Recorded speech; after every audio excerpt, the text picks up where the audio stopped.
Welcome, ladies and gentlemen, to yet another exciting episode of the Vinnie Eastwood Show. Back, once again, on American Freedom Radio. Everyone's asleep, everyone but me, and I feel like I'm doing it all by myself. I haven't heard that my theme song in so long that I suddenly feel excited, you know. Have you ever noticed that the more you learn about the world, the more frustrating it gets, because you realise that you can't learn it all, and you get kind of angry and sort of jaded a little bit, but then somebody plays your song and it all goes away instantaneous. I don't understand how it works, but we have a very special guest for you today, ladies and gentlemen, an A-lister for your listeners, my listeners, rather. His name is Jeff Harman. Jeff, welcome to the program. Well, thanks for having me on, Vinny. All right. I am quite interested to hear a little bit about you and what it is you do. I also need you to plug your websites for us amid said explanations. No problem. So what it is that I do? Well, for years, and actually this has been since the mid-'70s, I got into this through my mother. I was actually a very left-brainer back in the 70s and in the early 80s, too. And what happened was my mother started nailing girlfriends so accurately. I said, "What are you doing?" And she started to show me. And it was pretty amazing because Whoa. Your mother showed you how to nail your girlfriends? No, she showed me how to, in other words, she was nailing how they were. Oh, in other words, she was nailing exactly their personality traits and whether or not we'd get along. And I said, "This is amazing." I said, "I want to learn this stuff." And of course, it was astrology. And it was really fascinating because she would say certain things that I'd go, "Wait a minute, there's just no way you could know that." And particularly in compatibility. She'd say, "Jeffrey, this girl here, you're just not going to get along with her. You two will argue about everything." So how do you know? And then she'd show me in the chart, and I'd go, "Oh, my God, this is right on." So that's how I got into it. And what happened is in the 80s, I really started cracking into a lot of ancient astrology. I started getting a lot of translations and ancient manuscripts. And at the same time, I'm teaching physics classes and electronics classes. I'm doing forensics for the government, all this left brain stuff, right? And then on the other hand, I'm doing astrology, the woo-woo astrology. And the more I started noticing its accuracy, the more I started going, okay, now wait a minute. This isn't just a bunch of Linda Goodman sun sign stuff. And in other words, the ancient astrology. So it was fascinating. And it's really actually the ancient astrology is so different than modern astrology because it's really advanced astronomy applied scientifically. Whereas modern astrology, everybody knows their sun sign.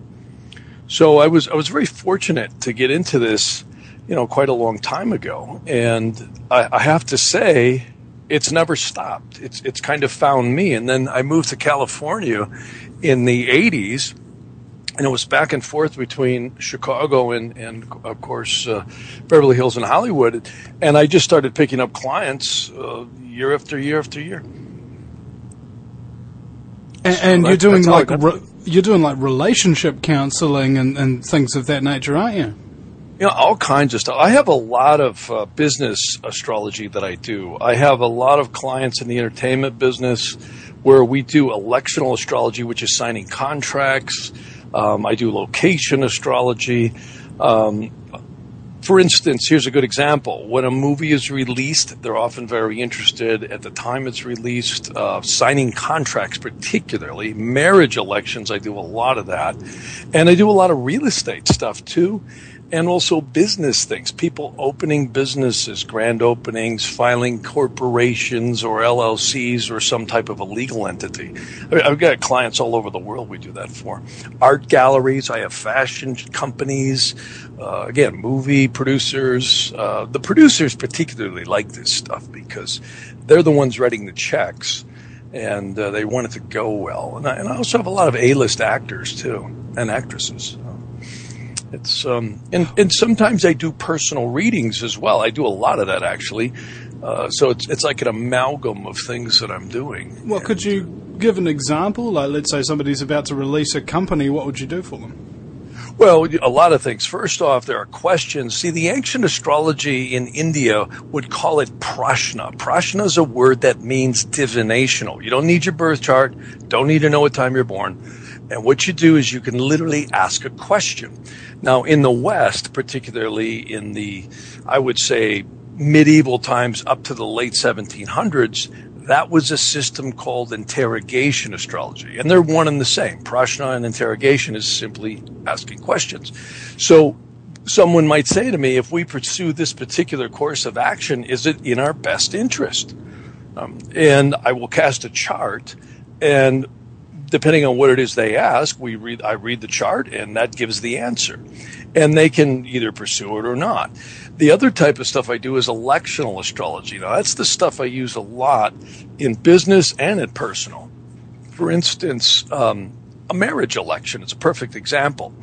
I get this all the time where someone says, hey, we're looking at getting married. When's a good time?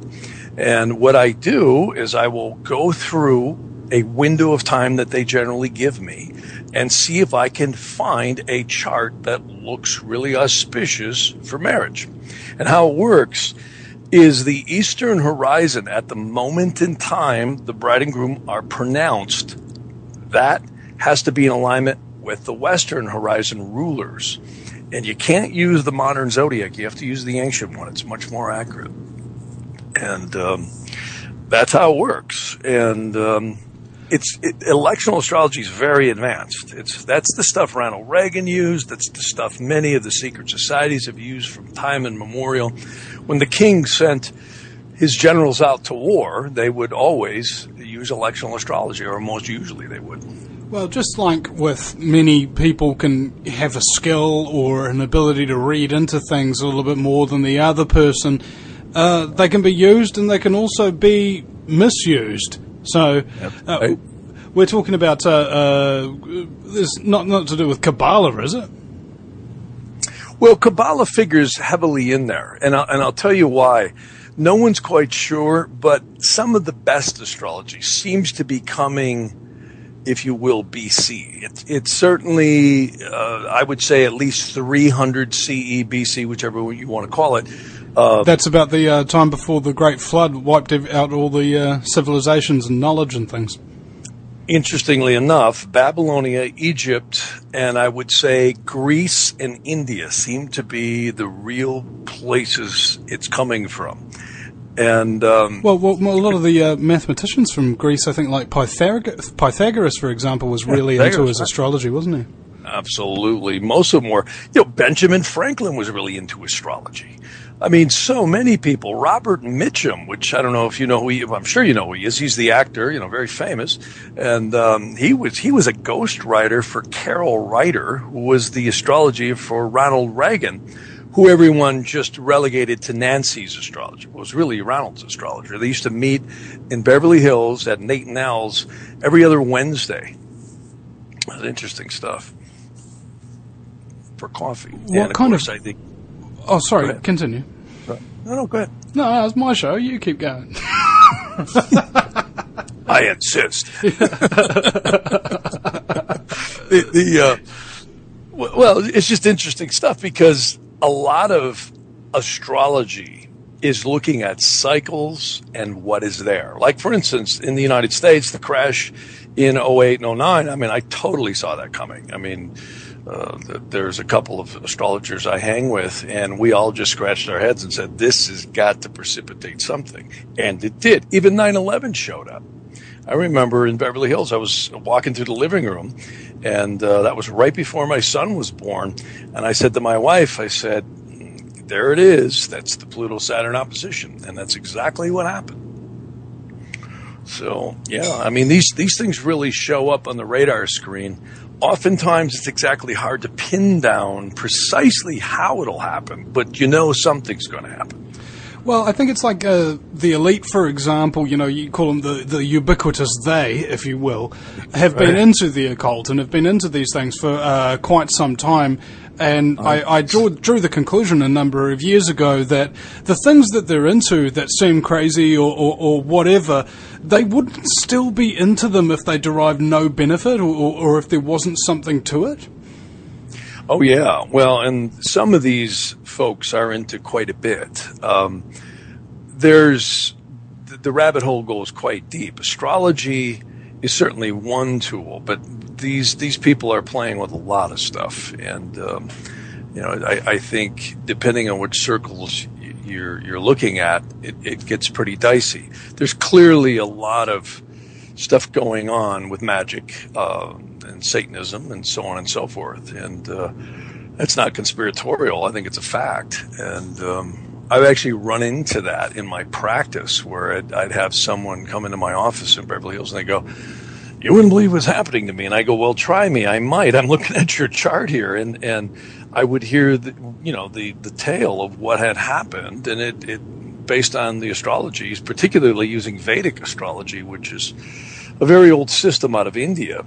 It really shows up when this stuff shines around. There's certain periods people can get into that really bring around some old karmic energies. Now, some people will never live to see that. It's just not in the chart. You're talking about like karma that'll destroy your life or something, like some form of karma. Yeah, or karma that I think will come at one that really plays heavily. And, that whole law of karma is the premise of Jyotish and Nadi astrology. The Egyptians saw it that way as well. And essentially, that's what I don't think anyone is their astrology. I think we're experiencing our astrology.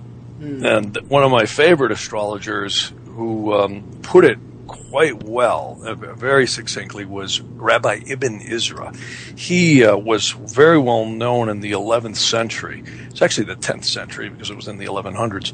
But he said it best. He articulated what the ancients said, and that is the soul is outside of celestial influence, but the spirit, or you could say the lower self, if you will, is not.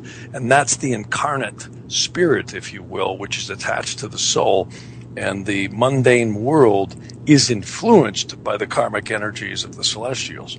That's why if you start looking into Kabbalah, is kind of a very generalized term, especially today. They've tried to turn the Kabbalah into a Tony Robbins self-help course, which I don't know that it works like that. And not that I mean Tony Robbins in any way, but just clearly it's too complex to package up and sell. It's a very complex discipline, and I don't think its roots are that easily discernible, and it gets pretty deep real fast. Have you noticed that's how people are kind of operating now? They don't want to know the details, they don't want to know the complexity, so in so doing they get these brief summations of things that they don't fully understand, and then just kind of like go off and get themselves into trouble. Exactly. Yes, and particularly worshiping at the feet of some guru who, if they please them, they get a few more crumbs of knowledge. Usually the pleasure comes through a payment, but there are some very legitimate people out there teaching things, and there's some that aren't. And what do you make of astrotheology? Well, who's astrotheology? Well, there would be Dr. Louis Toury and Santos Bonacci, the only two I know of. Well, I guess I don't have a really snappy answer for Louis Toury because I don't know him personally. I know he relies heavily on the nodes. My take is Nadi astrology is not something anyone invented. It's exceedingly old. And that's why I like the traditional or classical systems. And when I say that, that's astrology prior to the 1700s. Because in my opinion, it's not something someone invented. It's a divine science that was handed down. And much of modern astrology, not that some of it isn't good, but much of it is centered around someone writing a book, creating a name for themselves, and then saying, look what we've discovered. And sometimes there's something there, But if they were to look at the incredible corpus of knowledge that exists all the way back, it's profound how good it is. It's absolutely profound. Classic case is if you told the king, when he asked you if they went against, a particular, kingdom, would they win the war? Well, if you were wrong, you might lose your head, where today it's just not like that. It was a much more exacting science. And it even tells you when it's not exact. Like oftentimes I'll get charts where it's murky, or the answer is like, if you do, you might regret it, but it's not defined yet. And the reason that is oftentimes people haven't spent very much time contemplating. It might be a by the way question or something. So it's a really interesting science. So we're not talking about like giving incredibly vague horoscopes that apply pretty much in a general way to everybody. No, I'm talking about questions. Like I get a lot of questions like, is this realtor good for me? Well, unfortunately, Jeff, we're just coming to break now. Ladies and gentlemen, you're listening to The Vinnie Eastwood Show on American Freedom Radio. Please go to my homepage, thevinnieeastwoodshow.com, and make a donation today. That's Vinnie with a Y, because it's the most important question, and Eastwood isn't. Go ahead, make my news. We'll be right back. Oh yeah, welcome back. There must be some kind of way out of here, said the TPPA negotiators. Have you ever noticed that whenever massive agreements get signed, they usually kind of do them in secret so that nobody knows what the hell is being frickin' signed? And even if they do get a copy of the full documents, nobody ever reads the terms and conditions these days? I don't know. Everybody's talking about like evolution. I'm starting to think more along the lines of devolution. We're certainly devolving as far as I'm concerned. Hopefully we might be able to turn that round at some point. My very special guest is Jeff Harman. Jeff, welcome back. Thank you. Yeah. Now, your website's there is just jeffharman.com, is it? Harman? No, it's Harman, just one N, and it's AN, not ON. Jeffharman.com. Yeah. JEFFHARMAN.com. Yeah. My bad. Now, in terms of astrology, I don't really know all that much about it. I don't live my life by cosmic rules or go to people for advice when it comes down to these sort of things. So, for somebody like me, what would you say would be a good example of how you've made astrology work for some people? Well, that's a good question. I like that, Vinny, because you know what? I actually don't live my life by astrology either. And I tell everyone not to. Astrology doesn't make things happen. People do. And what I love about ancient astrology is, in fact, I get this a lot when really J.P. Morgan, let me give you a phrase that I love, and then I'll make my point here. J.P. Morgan had a great term. He said, millionaires don't use astrology, billionaires do, and they keep it quiet. Why I like that phrase is because most people who have a drive or a goal, and they're very intent on making something happen, they're going to find a way to make it happen no matter what. And most people who are successful are very driven, very determined, and they're very resourceful as well. So what astrology offers, it's kind of like a stop and go light. It doesn't tell you can't do something. What it'll do is give you, like interrogation astrology, will tell you what you're up against. It's kind of like jumping on an airplane. I don't know about you, but I wouldn't want to fly with a pilot that says, well, folks, I hope we get there. I hope the stars say we can get there. No, I'd rather fly with the guy who says, I'm going to get you there and safely, but I'm going to check the radar first and see if there's anything in the way that might stop us now. Now, that's the way astrology should be used. In other words, you're finding out what's on the radar screen. And then that way, you are better aided to accomplish your goal. Like, for instance, wedding astrology, I do a lot. Someone says to me, hey, I want a good time to get married or sign a contract or file a corporation. They're not asking me whether they should or shouldn't. They're saying, I just want a good time to do it. And what you'll find is putting the wind at your back, kind of like going to a stop and go light, you're going to do much better when the light's green than you will when it's red. Now, there are folks who get through red lights, and some do it without tickets or accidents. But my recommendation is try and find a green light, right? So that's more the way you look at it in a simplistic way, is you're finding a time when the energies are congruent or agreeable to make something fly. And I'm actually a bit of a skeptic. I've always, throughout the years, looked at things and said, geez, is this really real? And I have seen people get married or sign contracts. I'm one of them. 25 years ago, I filed some patents, and some really great patents too. And I got involved in an investment banking group, and I had a perfect time to sign it, except we got into negotiations, and I ended up signing the contract about 6 hours later than I had elected. And when I got home and looked at the time I actually signed it, I went, oh my God, how could I have done this? I didn't realize this was going to happen. And even though I knew it, it ended up in a lawsuit exactly like the chart had said it would. And that's not fate. It's not predicting the future. It's just, again, if you're going on red lights, you can pretty much expect some kind of a challenge, even though it's more complex than that. But does that answer it fairly well? Well, I mean, I was just thinking, what element of putting your thoughts into action affect those outcomes rather than the prediction itself? Like, let's say, for example, if that person wasn't asked the questions, if they weren't shown the chart or what have you, an astrologer was just sitting back as a third party, just watching this play out, would it have the exact same result if you don't tell the person about it and have their consciousness clicked onto it?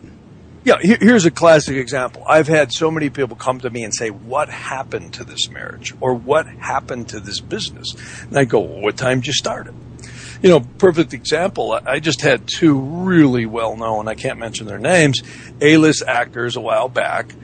They got in this really intense lawsuit. And, of course, it was kept fairly quiet. But long story short, it never got to trial, but it was all in the preliminary stages. And they said, and one of them said to me, what the heck happened here? I said, well, I don't know. What time did you sign the contract? And he said, well, I remember because we were at the Beverly Hills Hotel and I paid for dinner and we signed the contract 5 minutes before the check was paid. I said, perfect. You got the time. So I cast the chart, looked at it, and I said, did you guys go to court right at about this many months into the deal? He said, that's exactly when it all happened. They went. There was what we call a primary directed moon opposed Mars. And whether you belief's not required. That's like, if you jumped on the Titanic, it did what it did. By the way, the Titanic, you ought to see the chart for when that set sail. I did a documentary on that. I got to finish. J.P. Morgan probably knew a lot about it, considering he owned the Titanic and two other ships that were of identical size. Yes.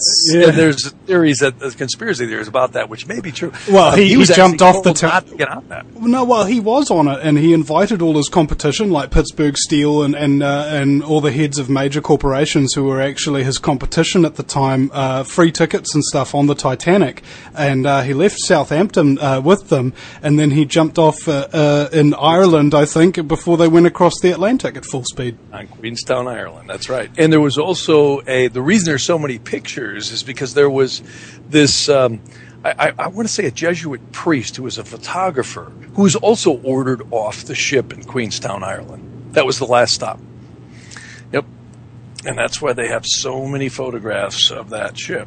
Between they left Cherbourg, France, then they went to England, and then the last stop was Queenstown. Yeah, I think that's there's a whole lot of suspicious things, and I don't know. Are you of that kind of belief or general persuasion that kind of things just don't happen by accident? Or is it a little bit of both, in the Forrest Gump sense of the word? Part leaf on the breeze, part fate. Well, there's an interesting document that supports some of what we're talking about. It's called the Upanishads, and there's one particular called the Tatrayaka Upanishad, and it actually talks about how this solar system is like a matrix of karma. And it says that the planets are not just referred to as planets. They're actually called graha in Sanskrit. And graha actually means seizer or grasper of the aura. And when you think about it, we're all incarnating at different times. You cannot get the same chart twice. Absolutely impossible. Forget the sun signs. We're all unique. There isn't one. You can't get the same astrological chart twice. Not when you get into the details of fixed stars. You figure our solar system is doing almost 500 million miles an hour around the central sun in the Pleiades. It's called Alcyon. And essentially, we're going so fast, the planets are spiraling behind. And the Earth is doing nearly 68,000 miles an hour around the sun. The moon's doing Mach, whatever, I think 2.5, close to that. And when you look at this, and then you add in all the fixed stars, there's no way you can get the same chart twice. I mean, on your telephone, you have 10 keypads, including 0, 9 numbers and 0, omitting the pound and the star. And you can call anybody on the planet with a combination of about a dozen numbers. In astrology, you have 360 degrees, you have 12 houses, 12 signs, infinite numbers of fixed stars, and you also have all the aspects between all the planets. It's infinite. Well, it's beyond human comprehension. Have we always had 12 signs? Because I was under the impression there used to be a 13-moon calendar or something back in the day. Well, there is, and exactly right. And there's also the Euphika, the 13th sign. That's a sidereal system, though. That's a different system than tropical. See, there's a lot of different types of zodiacs, and there's secret zodiacs. There's also zodiacs that are using other fixed stars that are completely different than the zodiacs we're familiar with in modern culture. And it's interesting stuff because if you go back, just like the Egyptian zodiac is very similar to the modern zodiac, but much more complex. It has many more divisions. It has nocturnal divisions, diurnal, meaning daytime, nighttime, and participating. And it's just a much more complex system than today's modern astrology. And I'm not saying modern astrology doesn't have some value, but the older stuff is clearly better, and most of the astrologers who take the time to learn it agree. How long, give or take, would it take somebody to learn it? I mean, obviously there's varying levels of talent and what have you, but I would act under the assumption because of its complexity, being finished learning it isn't possible. Well, that's true. That is true, and I'm humbled all the time. But the system, the anxious system works, and once you understand it, you then basically understand the complexity of it. Sometimes there's charts, I need 15, 20 minutes to study them before I figure them out. If I'm doing wedding elections or corporate elections, I oftentimes have to spend a week on it and get back to someone where I have several. This is my kind of daily routine. I have many charts that I'm working on, and I'll literally keep a chart on them and work on them over time. And then once I select the probable ones and discuss with the client what they want to do, whether they can do something on those particular times and dates, then I refine it and then get back to them with the finished stuff. And then we make the final decision. So it's not simple. I think that because it's that way, it entitles people who have a broader knowledge of it to really make a living off of it. Like I interviewed a lady, what was her name, Lada Dunchiva. I don't know if you've ever heard of her, but she charges like anywhere between 140 to 1,000 pounds a session or something of that nature, because people really want to know that much about their own chart, and they can't figure it out themselves, so they pay somebody else to do it. I have people that put me on retainers, and some of them are in very political and high positions in business, and I can't mention names, but some of them are working with people we all hear about, I'll just say that. And I keep everything confidential. But yeah, absolutely. I mean, I have a lot of clients. I do a lot of restaurant openings. I do store openings, clothing stores, fashion stores, entertainment agreements, musical contracts. Can I ask something? Do you believe that this popularity of astrology among big players, people that are more or less classed as within the elite realm of humanity, do you think the popularity of astrology has increased, or has it been basically going along baseline the whole time? I would think at that level, fairly baseline, once they qualify that you know what you're doing. That was one of the things that I think was surprising to me in California was the amount of word of mouth that I got work from. It's people would hear that I did what I did, and sometimes they'll stick their toe in and they'll test you and ask you certain questions, and then they would call me back and say, "My God, that was right on." I'll never forget. I can tell one story. There was it was in Beverly Hills on Wilshire, and there was a very prominent group who was meeting, and the gentleman who hired me, had me on a retainer, said to me, he says, "We're going to have a meeting about this project." It was an entertainment project. And I said, my recommendation is don't do it this day. I said, put it off, do it another day. This is a nasty day to do this. And he turned to me and says, "Do you understand who's coming to this meeting? It's so-and-so, so-and-so." And these are all very, very prominent, well-known people. And the funny thing of it is, I went to the meeting, and it was shrapnel in the wall. Everybody ended up fighting and filing lawsuits towards each other. And he says to me, "What the heck is this, black magic?" I said, "No, not at all. It's just really nasty energy today." And I said, "I wouldn't have done anything today except lay low." And he was, again, based on the quality of the people. Well, they're all filing lawsuits, and he said to me, he says, "Well, what do you think's going to happen?" I said, "Well, I don't know." So I cast a chart, and I said, "You know what? The whole thing's going to dry up and blow away." And it did. And he's the only one, I think, that didn't fire up a retainer with his attorney because of what I said. And the only reason, and I always tell people, don't deify me. It's the chart that's right. Mm-hmm. I'm just the mailman. Yeah, I'm just the translator, bro. That's right, exactly right. I didn't create the language. And it's not predicting the future. It's an interactive consciousness. Well, let me lay something on there. Yeah. Like the whole universe is basically built upon layers of frequencies. Okay, whether it's a 3D, energetics, plasma, blah blah blah blah blah. So let's think about this. You ever seen those NASA footage, and they've got like a picture of like the moon or Jupiter or something, and they're taking these radio signals off of them, and they have these certain sounds coming off them, like really creepy kind of stuff. And I was just thinking about this now when you're talking about how planets are in conflict or such and blah, blah, blah, and then thinking about all of the frequencies that they're all giving off simultaneously, and how every single part of our body is atomically built up upon frequency variations and vibrations. So naturally, whatever the hell is happening on in the cosmos will at the very least have some effect here. And you were talking before about how this knowledge wasn't just created by people, how it was actually passed down. And after the break, I want to ask the question, passed down by whom and why? Indeed, we'll be coming right back, ladies and gentlemen. Don't you go anywhere. You're listening to the Vinnie Eastwood Show and the American Freedom Radio Network. Love it. Be right back. And welcome back.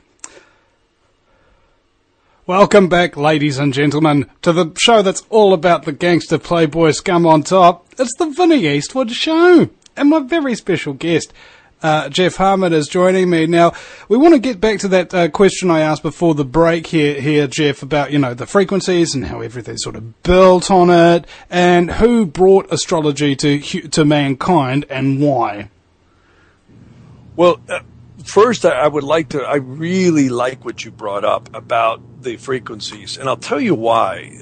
The quantum physics, as well as DNA research, is actually proving that it's an interactive collective consciousness that resonates with us. In fact, you had mentioned they're measuring all these different frequencies out of the planets, and that's exactly true. In fact, there are harmonic frequencies with each and every planet that work through brainwaves, and that's actually scientific proof right now. And when you look at, like, for instance, Mars has a very aggressive energy, and Jupiter's a very divine energy. And going full circle back to the Kabbalah, I believe that these are angelic forces at work. And if you look very, very high, up past anything in the physical realm.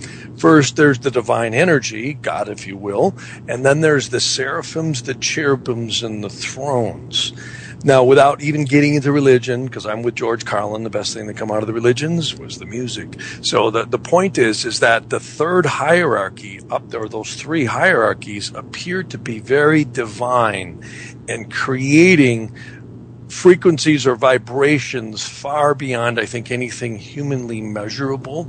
Then you get into the next hierarchy, which is the dominance, virtues, and the powers.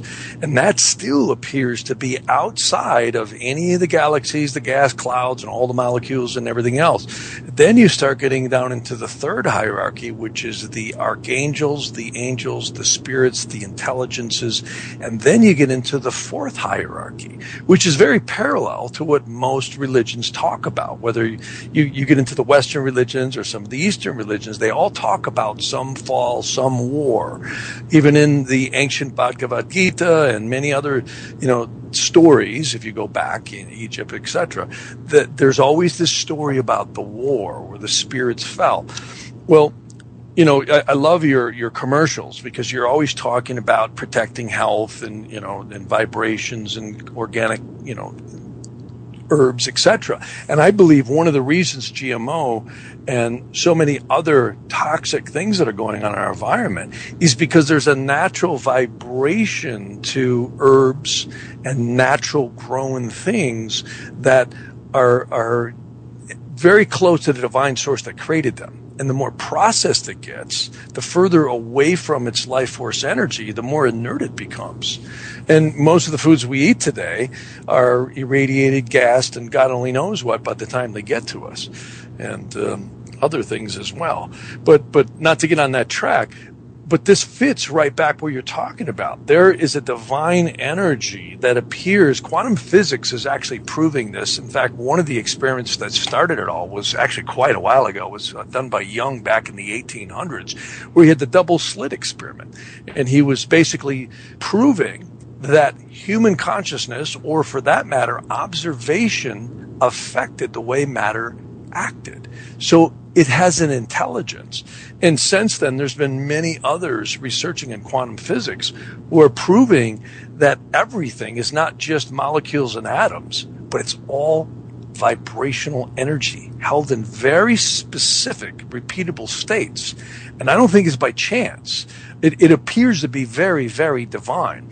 And this is, again, why ancient astrology is superior to modern astrology from the standpoint that they start getting into the spirits, the demons, the intelligences, the angels, and the archangels that rule all these different divisions of the ancient zodiacs, which gets into some pretty interesting stuff. This makes me suspicious that perhaps the elite who are into the ancient astrology perhaps concocted an agenda to corrupt modern astrology, or at least take out the really juicy bits.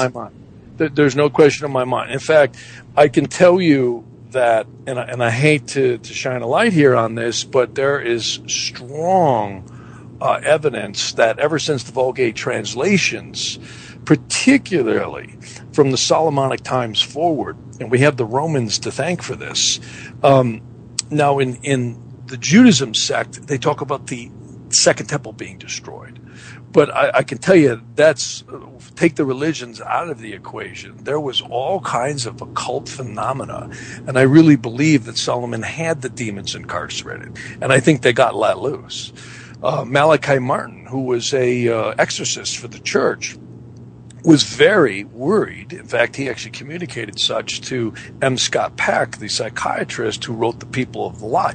And he said, I believe they're trying to kill me. And I think they were. And that's the ubiquitous, like you said, quote unquote, they. Who are they? There appears to be a force that's opposing divineness on this planet. It's always been there. I don't think it's, the government, but there are people who run the upper levels of the pyramid, if you will, above governments that I believe are playing with some pretty dicey stuff. There's a lot of satanic stuff going on. Goetic magic is probably one of the most dangerous things on the planet, and Enochian as well. There'll be some people who disagree with me, but that's actually the Shem Hemaphorus that rules the 72 angels and demons that are permeated in Exodus. And that's not a theory. That's some pretty bizarre stuff. And Aleister Crowley was probably the most published one who played with that, who, in my opinion, ended up pretty much insane at the time of his death. And Jack Parsons, JPL, all these, L. Ron Hubbard, they're all tied in there doing some pretty interesting stuff. And going back to astrology, the astrology just simply is the system that it all interacts with. But the free will of the individuals and these people playing with this stuff, that's it just supports what the ancient systems show. Supports kind of what a lot of the old church sort of things were saying, or what was that movie Constantine? How he was saying that there's half demons, half angels among us, and they're just like battling over the influence of our free will, kind of thing.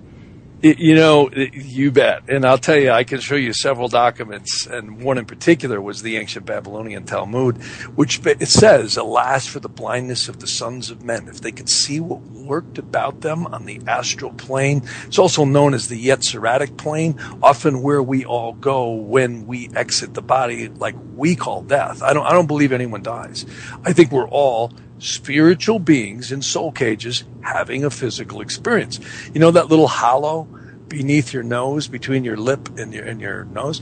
They say that's when your guardian angel from the thrones knocks you out, so that when you're incarnated and born, you can't remember where you come from. Some people can. There's a lot of clairvoyants who do.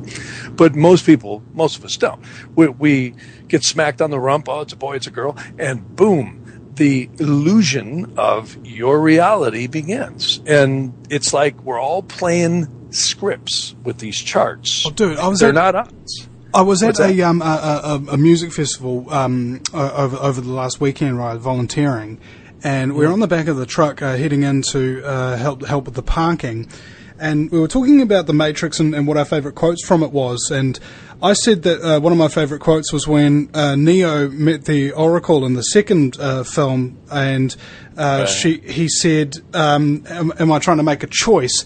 And she goes, you're not here to make the choice. You've already made it.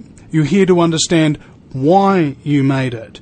And I said that the deeper meaning behind that, or at least to my mind, is that we're here via our own choice, but we have to understand why we chose to do this. Well put. And I think there's something. I think that's why The Matrix had such a huge impact, particularly the first and second ones, is because people felt.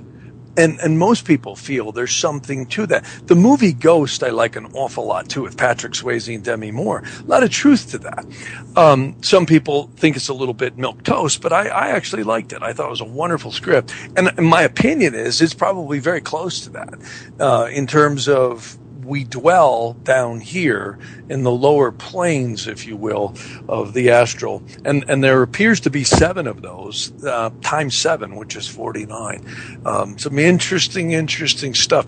Astral travel is achievable by anyone. If the religions were really interested in educating people, they would be teaching this stuff, or at least about it.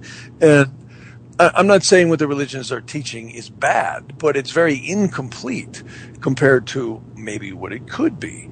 And, most of the stuff I do is actually more spiritual counseling, where I use astrology as a tool rather than just doing astrology. Though most of my clients, they want to know location astrology, which is mapping and all that. Location astrology is amazing. I've had so many clients over the years, including myself, corroborate it. It's so accurate, it's creepy. If you have your accurate birth time, you can look anywhere in the world, and there's literally ley lines called latitude crossing specific only to you, and there's aspects specific only to you across the globe. And as you move east, west, north, and south, you end up on them. Some of them are lovely. Some of them are suckaroo big time, is what I call it. Congress. We'll be right back after the break, ladies and gentlemen. Jeff, would you like to hang on with me for another hour? Yeah, sure. Why not? All right. Well, I mean, if you want me, I'll hang around. Yeah, I think I do. It'll be great. All right, bud. Sounds good. We'll be right back after the break, ladies and gentlemen. You're listening to American Freedom Radio. Thank goodness it's back. It's been a long, long time. And also, I'm a listener-supported broadcast, so please go to thevinnieeastwoodshow.com and sign up for a few dollars a month today. We'll be back in a moment. All right, welcome back.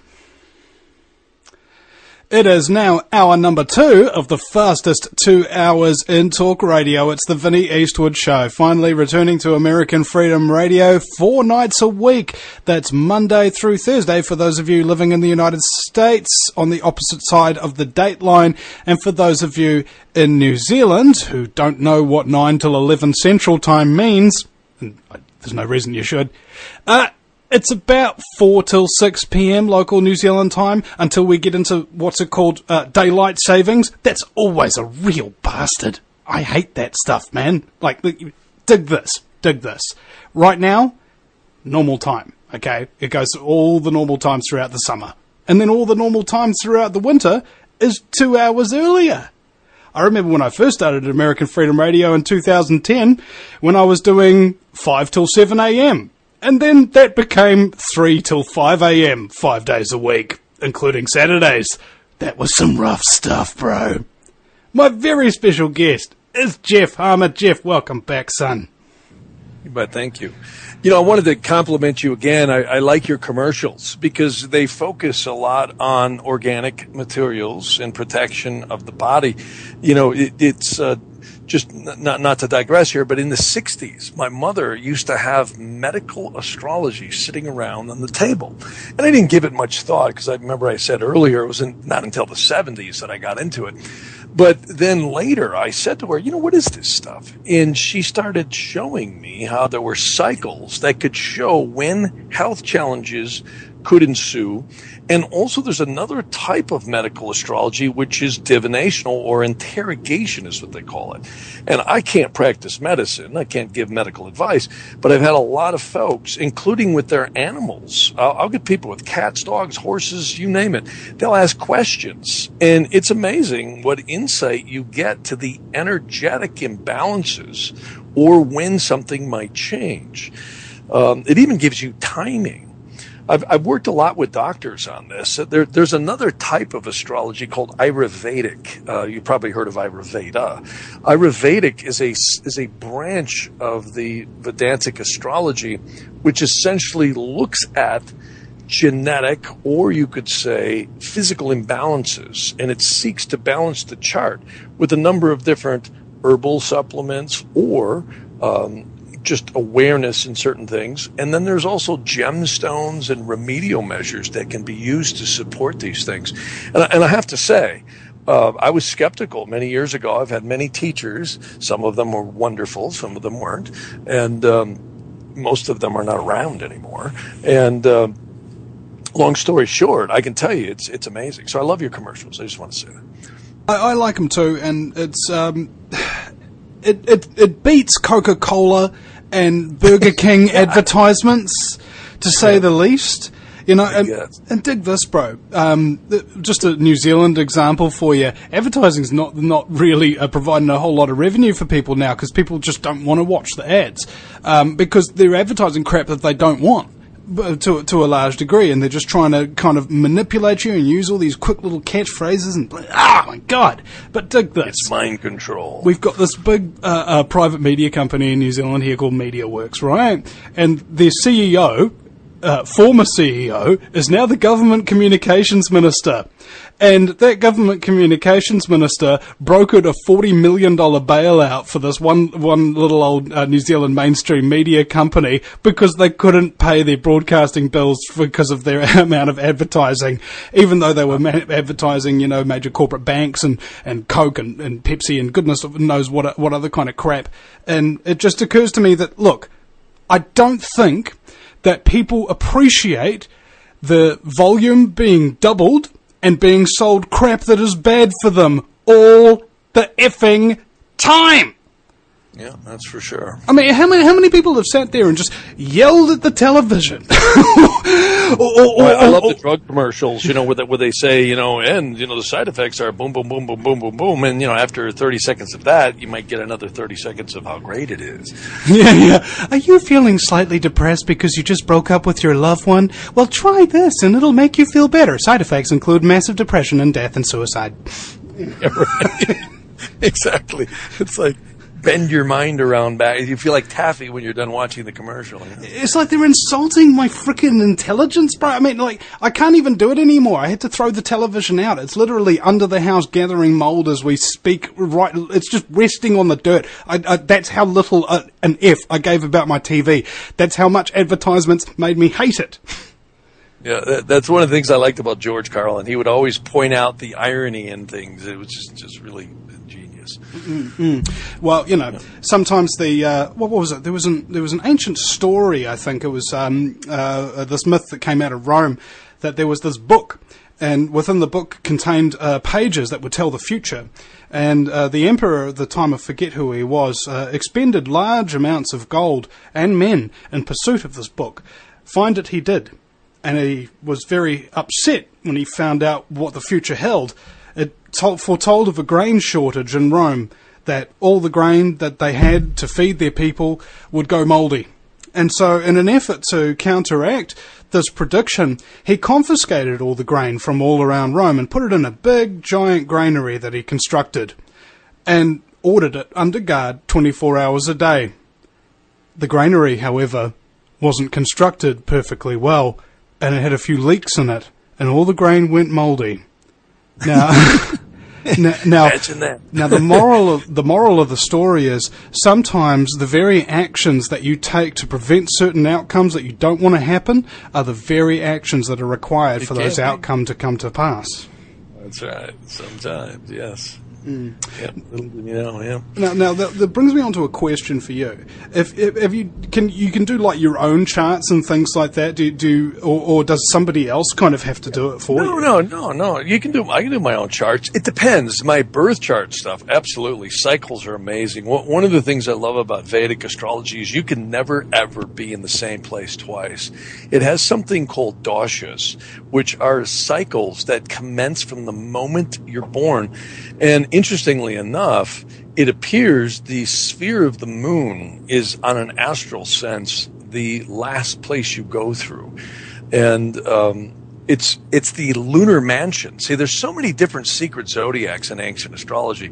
There's actually 27 lunar mansions, some folks use 28, that are surrounding the moon. And I always joke around with the astronomers because I said no matter how much you polish the lenses on your telescopes, you're not going to see that zodiac either. Because they always joke that, the zodiacal signs are not in alignment with the actual constellations. And I said, well, you're correct. But these are more in a much more spiritual sense or astral sense, if you will. And the moon sets the timer in Jyotish astrology. And what I love about it is looking at that, it's really amazing, the information it offers. And again, 40 years of looking at this stuff, you just can't make this stuff up. There's no way. Can you do things to alter it? Absolutely. And I find consciousness, awareness shifts how it reacts a lot. And there's a lot of things you can do. Have you found that like being nice to people actually returns karma to you? Because I've found it's kind of like it depends who you're nice to.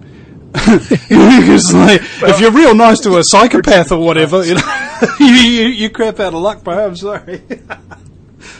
Well, I think I really do believe that karma happens. You brought up something earlier about the frequencies of planets. One of the things that is coming to light right now in much scientific research is that our DNA, not only do we have our strands of DNA, but there appears to be encoding within them that literally resonates as a transmitter receiver.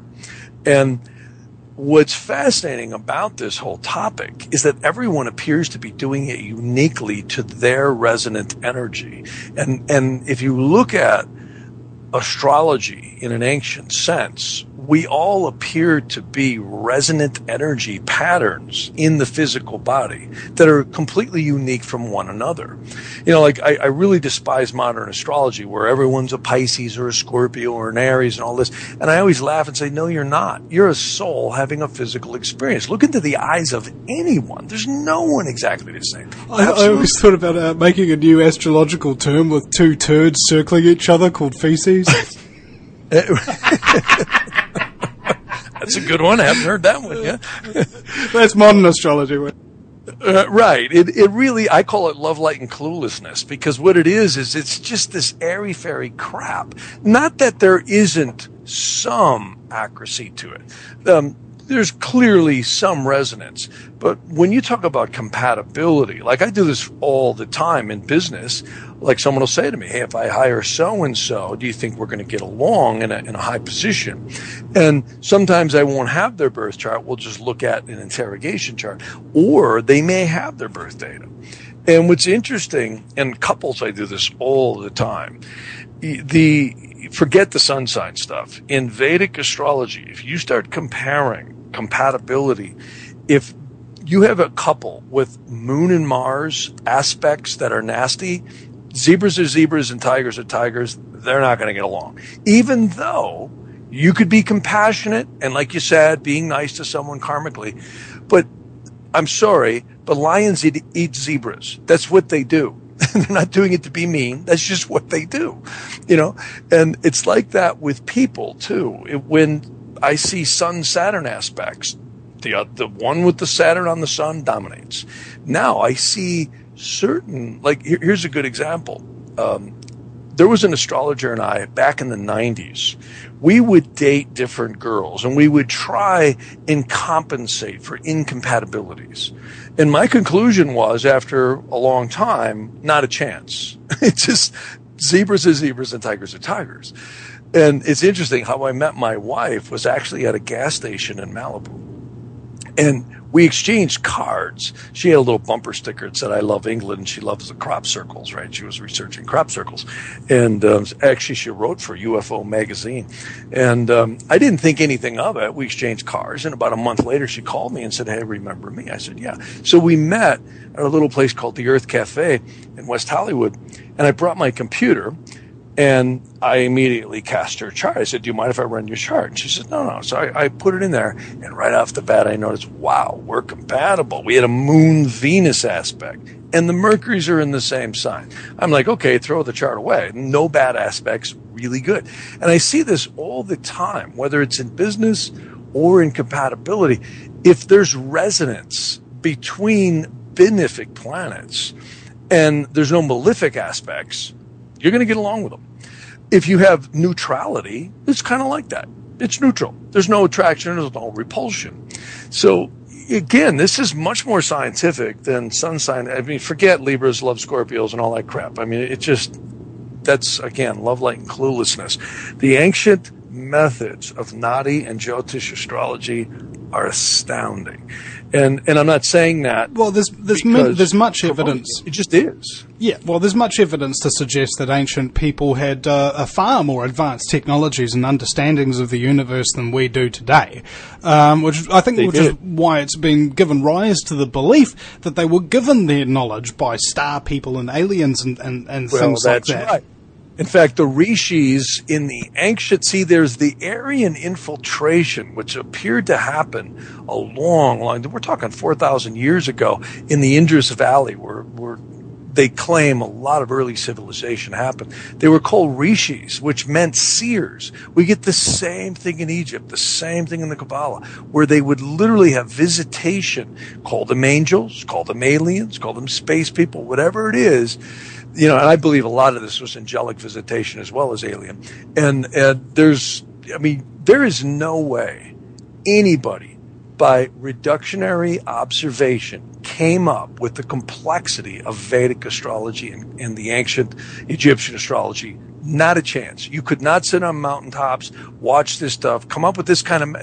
The interesting thing is the Royal Observatory in fact, I think New Zealand it was Australia was participating in this as well. The Royal Observatory in England did a study to see if the ancient ephemeruses are positions of planets in the ancient Sumerian, Egyptian, and Vedantic stuff were correct. They were astounded to find that they were within like 30 minutes of arc of accuracy. Now that's pretty darn accurate when you say there's 60 minutes per degree. And who the heck knows who's right and who's wrong, but that's not like kind of by chance.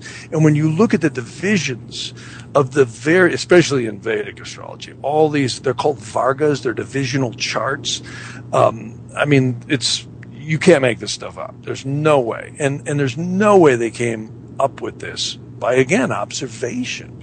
They knew that this solar system was going around a central sun. They also knew there was a 250 million galactic cycle. Now they're trying to sell us this shit that, Columbus sailed the ocean blue in 1492 to see if the Earth was round. Really? Really?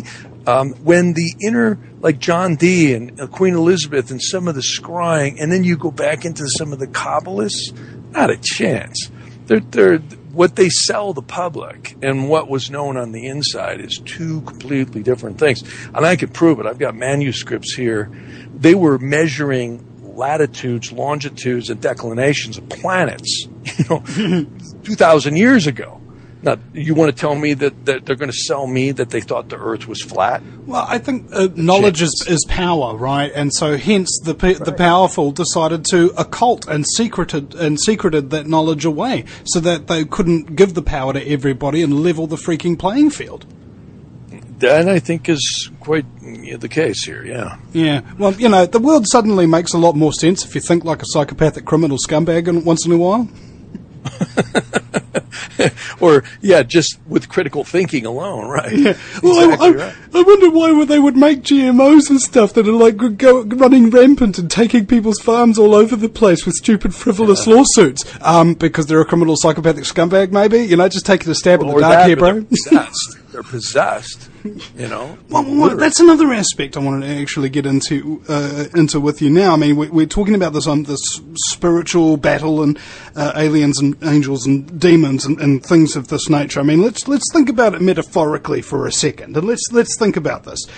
Let's say, hypothetically, all of this stuff's absolutely real. There's great evidence to say that angels and demons exist and aliens as well, and the existence and the planes of existence within them, like whether it's 3D or going into the 5D or however other dimensions there are. I think there's like 11 or something. Somebody on Crack told me once, and he said he was also the only person who could see them all. And I think what this means is, in terms of just being a human being right here in this particular little 3D moment that we're having right now, what is it that we're really here to do? And I think that it's actually to influence the future, right? You use the present moment to influence the future, to make yourself something different than what you are, to learn, to grow, to evolve. Or at least that's my thought on it. We'll get your thoughts after the break, Jeff. Back in a moment, ladies and gentlemen. You're listening to the Vinny Eastwood Show. That's Vinny with a Y, because it's the most important question. Back in a moment. Welcome back, ladies and gentlemen, to the Vinny Eastwood Show. It's the lighter side of genocide. Just because we're being exterminated doesn't mean we can't make it fun. Otherwise, what's the point of being killed? My very special guest, Jeff Harman.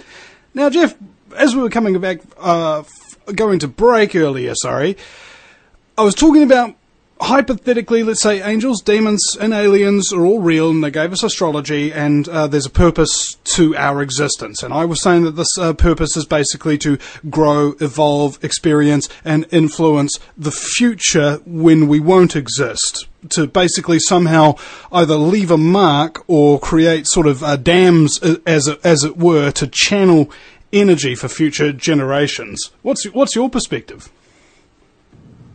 Well, that's an interesting topic, and I don't claim to have any specific answers, but my opinion at this point is that when we incarnate, it's believed that the soul, what the astrology shows, the soul is believed to be tied into the body, or better yet, the spirit is tied into the body with its soul above it. at the first breath. Now, what's interesting is most birth charts are not right on. I usually rectify them or play around a little bit to find them exactly right on, because most birth certificates, they look up at the clock and say, oh yeah, it was about this time. That's usually when the umbilical cord is cut and the child's fine and they know the gender, and somebody takes a clipboard and writes it down. Hopefully the clock is accurate. And many years ago, most people today, the birth times are probably more accurate because clocks are more accurate. But you start getting born back, the 60s, the 50s, the 40s, the 30s, and on. A lot of times those birth charts, you don't have any type of accuracy. And, especially with mechanical clocks, they could be off several minutes. So the point is, and this brings to what my theory is, and my theory is actually based and influenced primarily by many ancient documents, particularly the stuff in the Upanishads and some of the Kabbalistic documents, which state that karmic elementals are what we all create. I believe we are all elemental generation machines. Now, what I mean by that, they're called thought form elementals. Have you ever heard of the gentleman, I'm sure you have, Dr. Emoto, who just passed away? He photographed messages in water. He had several books out where he would have people meditate, pray over water, and he'd freeze the water, photograph it, and of course, he gave explicit examples where crimes have been committed or evil things have done. It always looked nasty. And then when he had really defined sacred prayers by groups of people or individuals of different denominations, they would always come out looking like sacred holy geometry. What he gave us proof of is exactly what has been stated. The Egyptians were masters at elementals. In fact, we've heard they had elementals guarding the tombs. And some of the stuff that happened when those original tombs were broken into is a little questionable. It's a little hard to just explain away why so many people had passed away. Anyways, long story short, what my theory is that we are all generating elementals all the time by our thoughts. And emotions seem to be the magic component in the strength of an elemental.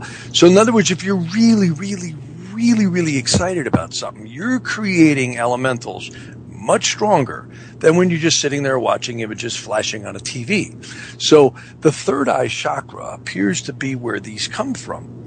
So going back to astrology, where does astrology fit in this? Well, if you factor in the fact that we may have lived other lifetimes. Some people don't believe in reincarnation. I do, because I think the entire system of astrology supports reincarnation. So if you lived before and you created energies, maybe this solar system, and particularly planet Earth, I call it the soul cauldron, where we keep coming back and we keep getting to play with free will, because you can do anything you want on planet Earth. You can heal someone, you can help them, or you can kill them. Now, you're going to get the consequences of both actions, and hopefully you're not doing the latter. But if you're helping people doing good things, you're probably creating good elementals. And yes, there's a lot of jerks out there who do evil things, but reciprocating that is probably not spiritually healthy. And what supports that is I see certain charts where it's just right on. I mean, especially Vedantic astrology. You go, I'll look at them and say, how many marriages have you had? Oh, I'm on my fourth. They have Mars in the seventh house, debilitated, aspected by Saturn. I mean, you can't make this stuff up, and I've seen, like even in my own chart, I've had doctors trying to figure out what was wrong with me. And my mother years ago said, Jeff, you got Saturn on the moon. And sure enough, I've always had a chronic fatigue. Now, knowing that, I've compensated a lot, and I've also paced myself a lot. And I see this in so many different ways, whether it's physical, spiritual, on and on and on. The charts, God wouldn't do that to us. I just don't believe God's up there making sure this one comes in deformed and this one comes in wealthy and happy and this one here comes in this way and this one has bad marriage. I don't think God would ever do that. I think maybe what God created here is an exceedingly divine, homogeneous place where free will can happen. And maybe, just maybe, why we get the birth charts we get, my personal opinion is this is absolutely true, is because of the karmic elementals we're dragging around like a gunny sack from lifetime to lifetime to lifetime. But the interesting thing is, and this kind of supports what a lot of religions have tried to purport or say to people, is that if the soul truly changes, not exteriorly, not, buying a new set of clothes or a car, but if you really change at a soul level, the angels, called the angels of destiny, seem to back off. There's actually clinical proof to some of what I'm saying. There was a doctor who I really liked. Her name was Dr. Louise Ireland Fry, and she wrote a number of books, one in particular that I really, really like, if I can remember the name of it now. She basically proved, it wasn't the Unquiet Dead, that was Dr. Edith Fiore, but they've proven under hypnosis that entities will speak, or sometimes there was a force that they said, "Who are you?" And they would say, "We are Legion." And we only react when certain things happen in the free will of the individual. But when the individual changes, we back off. Now, this supports very accurately the Shem Hemaphoresh, which are the 72 angels and demons, both 72 to the good, 72 to the evil. Or you could say they're kind of like a sword, if you will, that seems to interact on the soul. And what's interesting is that free will seems to be allowed. In other words, you get to choose whether to be good or evil. But it sure seems that the charts come back. In Nadi astrology, you can actually see previous lifetimes. Again, I don't think anyone's cursed. I think they created it. I think we all created what we have. Well, if we can create what we have, it means we can change what we have. And one of the elements that I've been thinking about recently is when people go, "Oh, those sheep, they'll never wake up. They'll never find out the truth about 9/11 or this, that, or the other."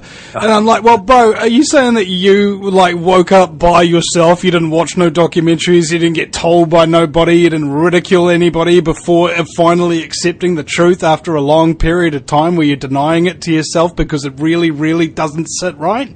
Okay? For F's sake, there's plenty to do. And we're all procrastinating. In fact, I came up with a joke the other day. Have you ever heard the teachings of Don Juan? Yeah. The joke the other day. What do you call a guy who wanted to write the teachings of Don Juan but never got around to it? I don't know. Carlos Procrastinator. I like that. It's kind of contrived. Yeah. That's all right. Yeah. Well, speaking of 9/11, okay, I agree. Buildings do not come down like sparklers from jet fuel. And anyone with an IQ above room temperature can see that something was going on there that they weren't telling us. And, you can, and I've heard architects and so many people give wonderful explanations for how that couldn't have happened the way it was put to us to happen. But then I lean back and I say, you know what? There's the law of karma. You may escape this. We're in a three-dimensional, five-sense world. And the problem is our minds, our lower, what I call present personalities, which is what's connected to the five senses, the eyes, ear, nose, and touch, and all that, smell. But really, this is very myopic. We're not smart enough to figure out truly what creation is operating in this level of consciousness. And people think they're getting away with things, but ultimately they're not.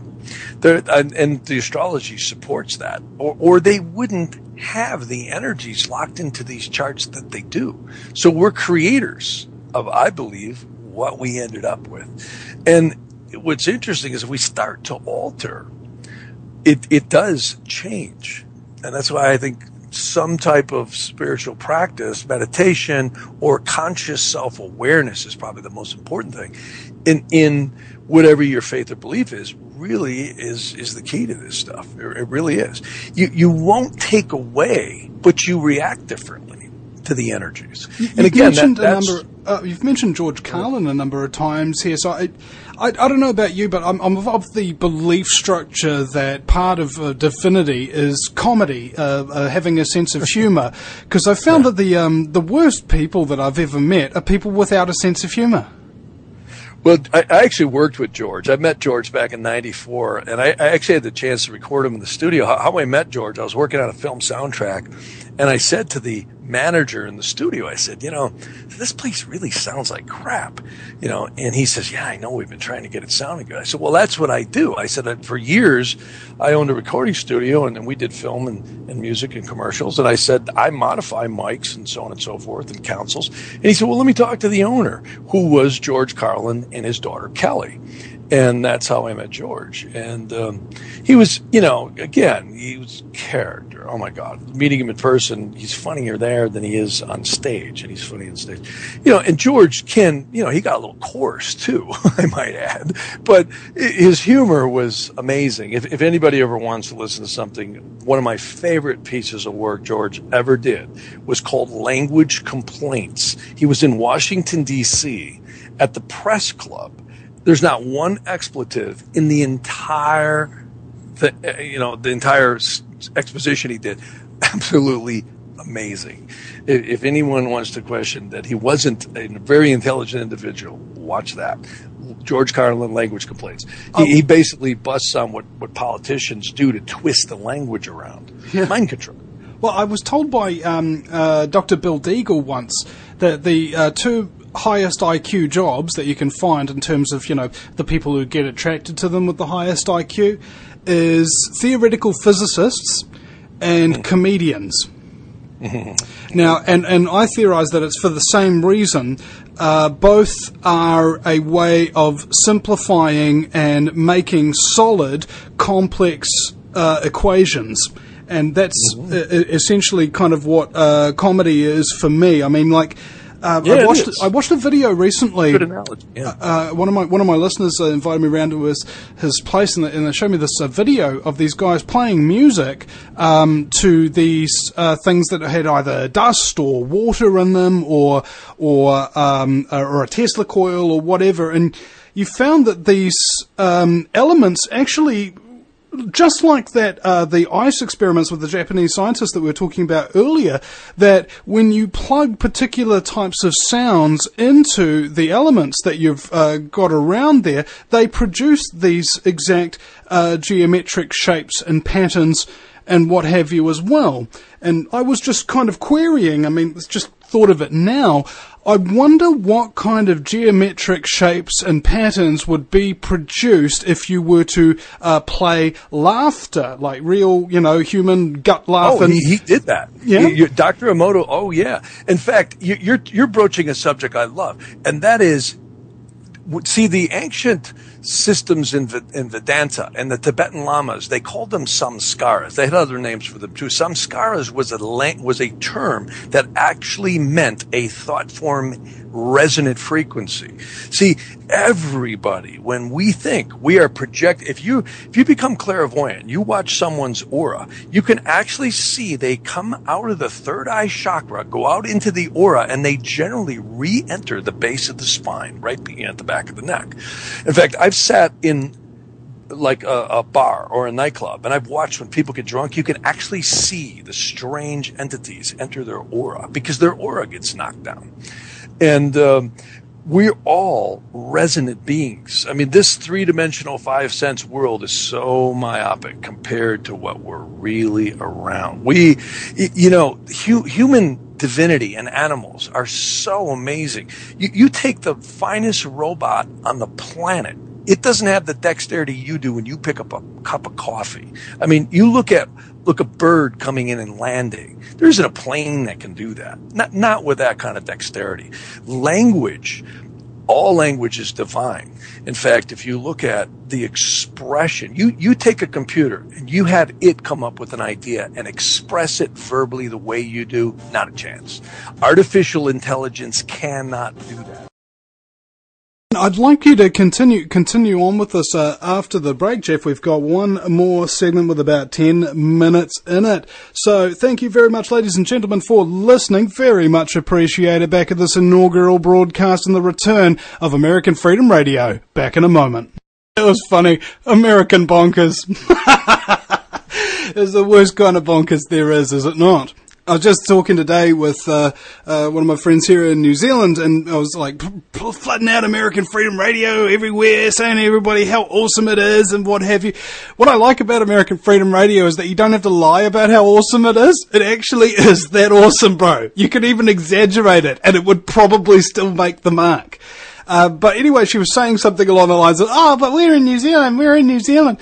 And my argument is, bro, look, there will be no countries under a world government, will there? It doesn't matter whether you call yourself a Kiwi or an American or a Brit or an Aussie or a Canuck. There will only be one title that you will be able to accurately put upon yourself. Slave. That's basically it. You got to get used to the situation. You're already, in basically premise only, some form of slave to the world government scumbaggery. Alright? So, just get with the programming. That's basically what I'm trying to say here.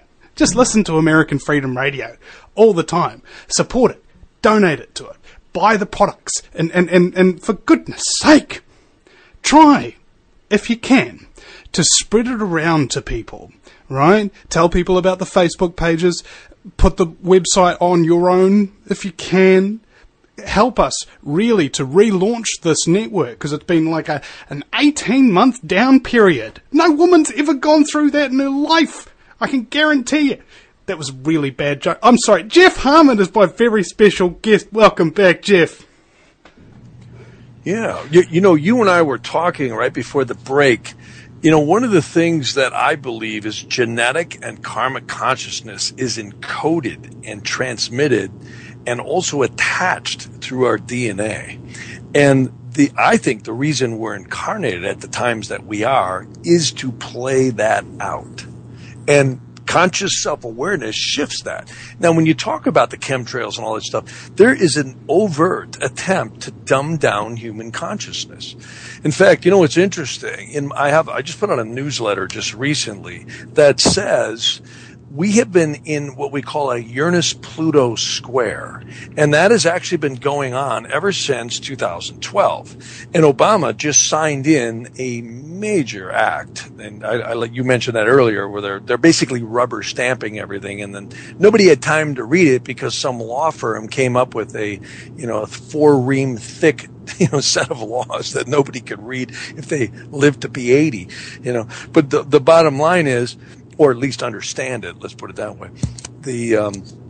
Because everything is so weasel-worded and cross-worded that you'd have to reference this to reference that in order to reference the reference that was just referenced in the back of the, whatever. So the point is, the astrology, there's another type of astrology called mundane astrology, and that's the stuff that I believe the forefathers and many of the inner secret societies throughout history have used. And one of them is called the Great Conjunctions. And we are marching towards, everyone was freaking out about 2012. Oh, the world's going to end. Remember all the movies? John Cusack flying out of LA as the streets folded up behind him in volcanic ash. I always said, I don't think anything's going to happen in 2012. And that's a matter of record. I said that on a number of stations, including Coast to Coast back in 2009, I think it was, or 10. And bottom line is, I think 2020 is the marker, and I'll tell you why. It's not my quote-unquote prediction. It's what the ancient astrology says. The last major conjunction was in 1702, and that was when the Industrial Revolution really got underfoot. Now, granted, the United States and the world, all that happened in 1776, just 74 years later. But if you go back and look from 1702 forward, we were marching forward with steam, mass production, all kinds of stuff. And it's been just racking up ever since, exponentially. The next major Jupiter-Saturn conjunction, and this only happens at very specific places of the zodiac, is exactly, not kind of close, it is precisely on the winter solstice of 2020. And that's the one I would say is going to march in, quote unquote, if they can get it to happen, the New World Order. And I think they know this, and I think they've been marching towards it and doing whatever they can do to make it happen. Who that they is, I don't think is the government. I think it's the folks above the government. As Rockefeller once said, give me control of the money, and I don't care who makes the laws. And that seems to be true. That was Mayor Amschel Rothschild, not Rockefeller. Oh, that's right. Rockefeller said competition is a sin. Yeah.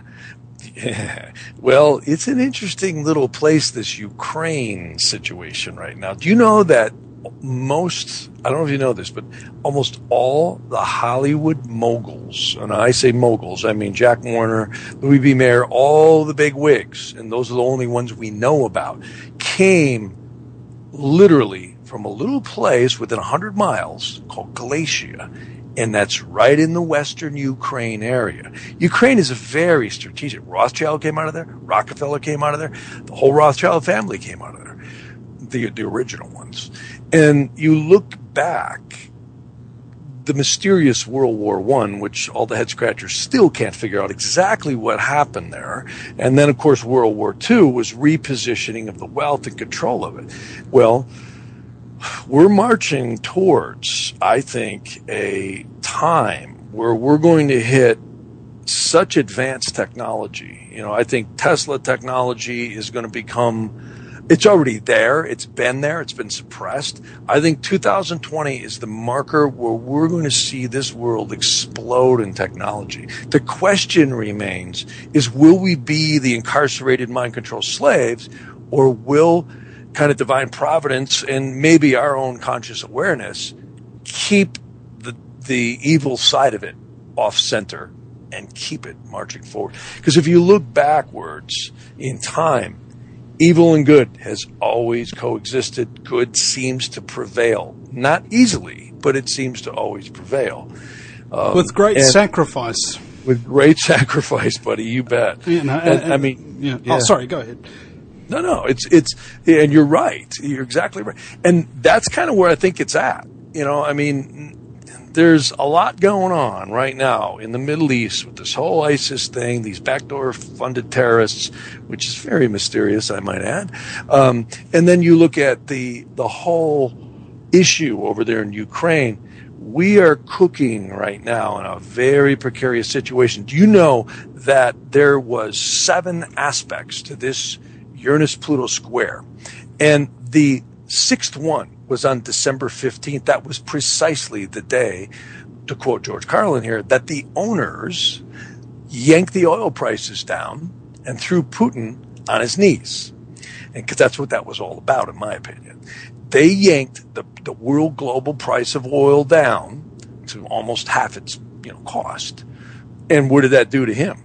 Slammed him on the ground. He got his collar yanked and thrown on the ground. Now, I'm not agreeing or disagreeing with any position here. I'm just showing the power these people have. Well, the next and final 7th aspect is literally March 17th. So what's interesting about this, I think we're going to see some events come up this spring that are very, very powerful. And 2020 appears to be the crescendo of it all, where I think not that date is going to have any earth-shattering events, but I think that's a marker where you're going to see a turn of tide of events marching forward. The question's going to be, is at what sacrifice will human consciousness and freedom still be in play? Because, Tolstoy might have said it best, I went out to find the enemy, and it was us. It's human greed, and that seems to be operating at very high levels. And we're in a dangerous world right now where few control the resources of money and food. Look at Monsanto. You mentioned that earlier. And it's becoming so centralized now. And, even education, it's all corporatized and influenced by a small collective few. And I just hope and pray, literally, that this is kept in check. And it really takes, I think, conscious awareness of everybody to do that. And it usually comes at great sacrifice. Yeah, well, it's kind of like the actions that you take will have real effects. And I was talking to somebody the other day about this, is that so a lot of people miss the lesson on quantum physics, is that it's not just, everything happens without you doing anything.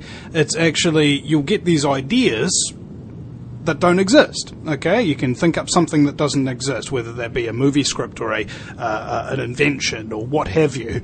And unless you actually take the steps necessary to will that very thing into existence, it doesn't permeate throughout existence. It doesn't actually do anything, because it's just an idea in your head that evaporates. And this is the misunderstanding that people have got here. And I got came up with a joke where you're talking about, like, what kind of flowers do you give an astrologer who believes in past lives? Carnations. What kind of flowers do you give an Iraqi on Valentine's Day? Depleted geraniums. Oof, man. Okay. Yeah, well, they got plenty of those, didn't they? Yes, they did. Sadly enough. Yeah. Yeah. The florists are flourishing. Well, I'm glad they got rid of all those weapons of mass delusion. Yes. Yeah, of course. The fact that those weapons have got to be here somewhere. Nope, not over here. Look, we've just found the largest source of oil in the world and the finest machine grade. How about it? Well, we'll take that instead. Yeah. Who would have thunk it, Hey, it's just our lucky day. That's right. Jeez, never knew that oil was here. You ever notice how everybody kind of excuses, like, accidents and stupidity, and like, basically they use that as the justification for everything that happens? Oh, they were just stupid. They didn't find the weapons of mass destruction. Like, bro. People lie and deceive, and the more powerful they are, and the more they have to lose, the more they do it. We'll see you again sometime, ladies and gentlemen. Jeff Harman has been my very special guest. Thank you very much for listening.